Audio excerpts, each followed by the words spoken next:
Salamlayıram mərkəzi dəyərli müəllimlərimiz.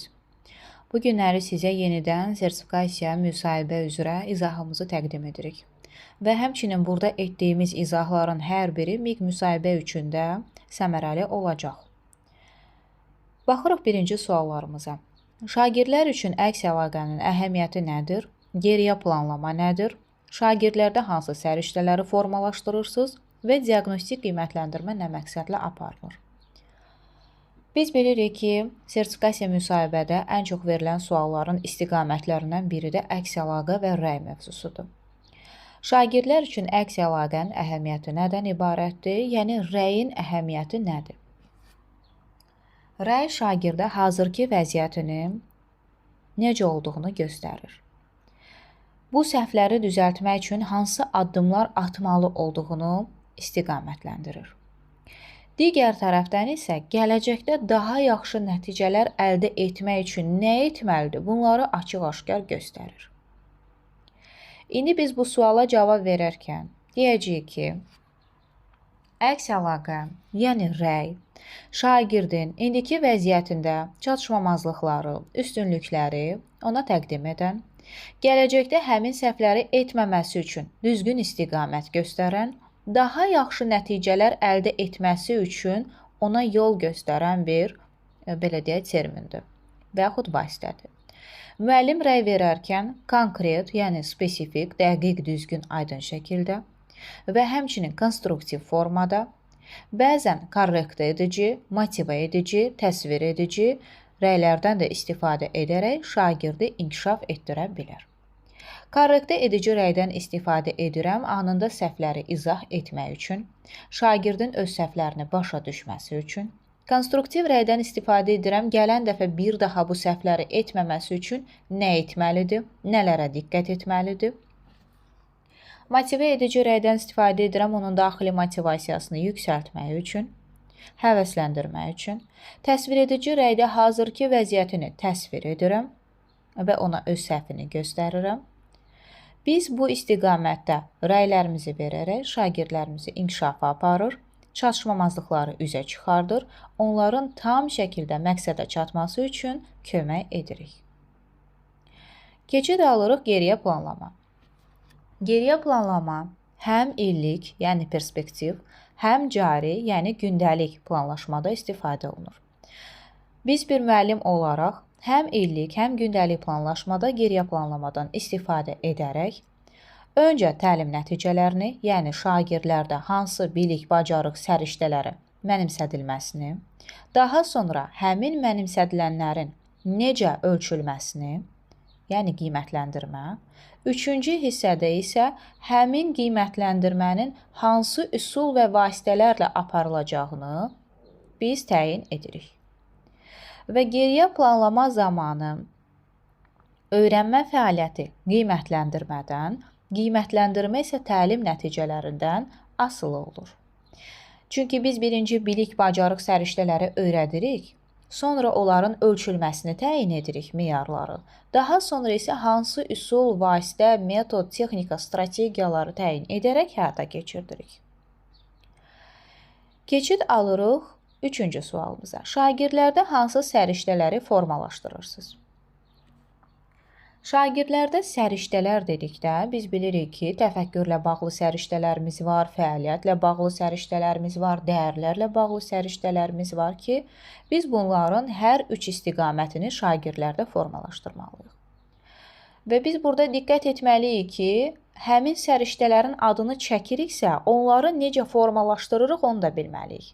Məsələn, ünsiyyət səriştəsini necə formalaşdırırsan, deyə bilərəm ki, qızıl dairə işi solundan istifadə edərək. Dinləyib anlama, oxuyub anlama üçün, danışmaq üçün, həmçinin də diqqət edirik ki, orada motivasiya qurur, proses, ünsiyyət qurur, nəticə əldə edir, yəni ünsiyyət texnikasıdır. Birini misal çəkdim, əlbəttə ki, bir neçəsi var. Sonra əməkdaşlıq zamanı qrup işləri, komanda işləri, daha sonra məsələn yoldaş qiymətləndirməsi də bura aiddir ki, əməkdaşlıq zamanı bir-birini qiymətləndirirlər, bir-birindən öyrənirlər, bir-birinə rəy verirlər. Düzdürmü? Problem həll etmə səriştəsini sinektikadan, qərarlar ağacından 2 dənəsini nümunə gətirib istifadə etməklə.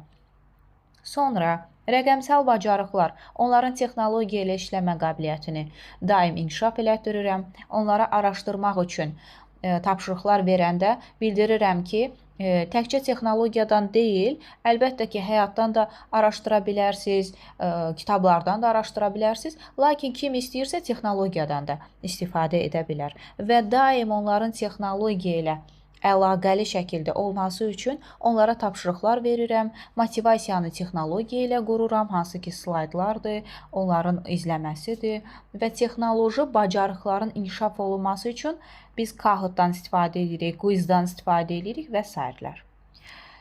İnformasiya savadlığı, hansı ki informasiyanın emalıdır, ötürülməsidir, saxlanılmasıdır, informasiyanın etibarlılığının yoxlanılmasıdır ki, bu istiqamətlərdə biz şagirdlərimizə bu üsullardan, metodlardan, texnikalardan istifadə edərək bu səriştələri şagirdlərimizdə formalaşdırırıq. Əlbəttə ki, bunu ayrıca formalaşdırmırıq. Keçdiyimiz mövzu üzrə təyin edərək təkcə bilik bacarığı mənimsətmək yox, həmçində onun daxilində şagirdlərdə bir çox səriştələri formalaşdırmış oluruq.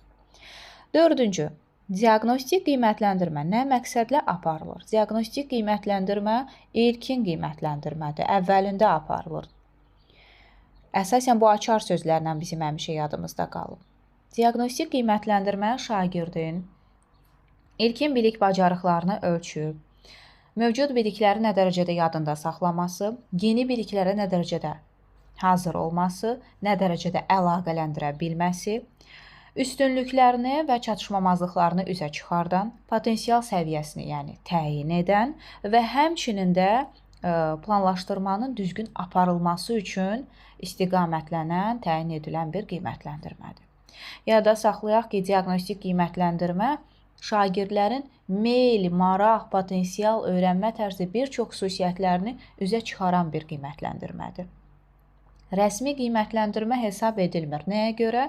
Çünki onun nəticəsini biz nə məktəbli kitabçasında, nə də sinif jurnalında qeyd etmirik. Lakin şagird portfoliosunda saxlanılır və müəllimin qeyd dəftərində qeyd olunur.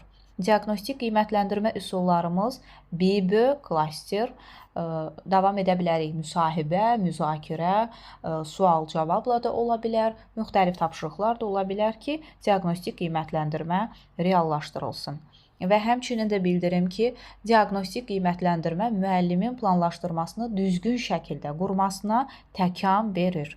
Yəni, müəllim artıq bilir ki, təlim zamanı hansı şagirdə necə yanaşmalı, tapşırıqlar hazırlayarkən hansı şagirdin potensial səviyyəsinin necə olmasını nəzərə alıb tapşırıqları da hazırlayır. Sinifdə təlimi izah edərkən yalnız bir istiqamətdə deyil, asan, orta, çətin, ən çətin, necə ki tapşırıq hazırlayırıq, eynən o istiqamətlərdə də dərsi qurmuş olur ki, ən zəif şagird belə dərsi anlasın. Bugünlük izahımız bu qədər. Hər birinizə uğurlar arzulayıram. Kanalımıza abunə olun. Videolarımızı paylaşa bilərsiniz və həmçinin də ödənişli dərslərimizə artıq qeydiyyatlar davam edib, hətta müəllimlər dərsə belə başlayıblar və belə deyim ki, həm fərdi şəkildə, həm qrup şəklində münasib qiymətlə təlimlərimiz təşkil edilir. Bütün materiallarla təmin olunursunuz. İnşallah ki, icmallar gəldikdən sonra da sizə öz köməyimizi edəcəyik. Hər birinizə uğurlar arzulayıram və əlaqə saxlamaq üçün də göstərilən nömrəni WhatsApp-na yazmağınız kifayətdir.